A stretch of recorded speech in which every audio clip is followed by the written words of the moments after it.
I got a comment on my last video that made me realize I probably need to give a little bit more context to what I mean when I say we don't want to have rules around food with our kids.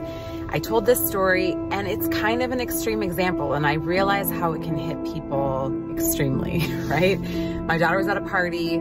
Someone told her she should probably cut herself off from having some brownies. And when she came to me, she was almost in tears. And I told her, I'm the mom, I make the rules, and my rules are there are no rules. So if you want to have another brownie, go ahead. In fact, if you want to have the whole plate of brownies, go ahead. Now, I am not saying that in every situation you should be giving your kids unlimited access to sugar. Kids do need structure. They absolutely do. And they need to be exposed to all sorts of different foods and textures and food groups and learn how we can flavor vegetables and make things that maybe wouldn't be so kid-friendly, make them actually taste good.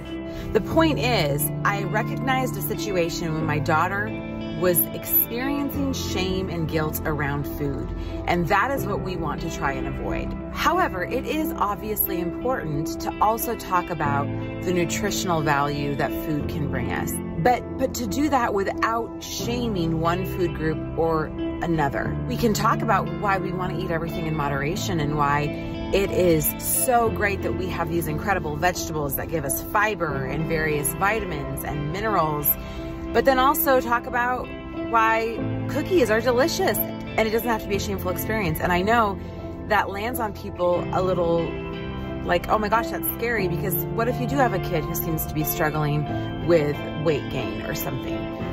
Our instinct in this society is to start to try to monitor what they're eating. But what I'm telling you is that will not help. If you want your kids to have a free relationship with food, where they don't have desires to binge, they're not obsessing, they're not struggling with their weight from one extreme to the other, intuitive eating is how our brains were designed to function. And the only way to do that is to eliminate the rules and just start asking your kids questions. How do you feel when you eat this food?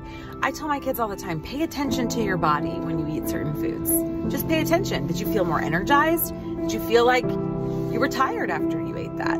Diet culture has made us believe we have to monitor so much of what goes in and out of our mouths and our children's mouths. And yes, you want to be giving yourself good nutrition. The reason I told my daughter in that moment, eat the whole plate if you want, is because I wanted her to know there was no shame in her desire to have another brownie.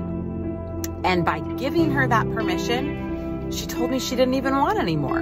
Again, I'm not some expert on food psychology, but I can only speak from my personal experience. And the number one thing that got me out of bulimia was eliminating rules. And I now feel this effortless relationship with food that I didn't even used to know was possible. And so that's what I'm trying to bring my kids.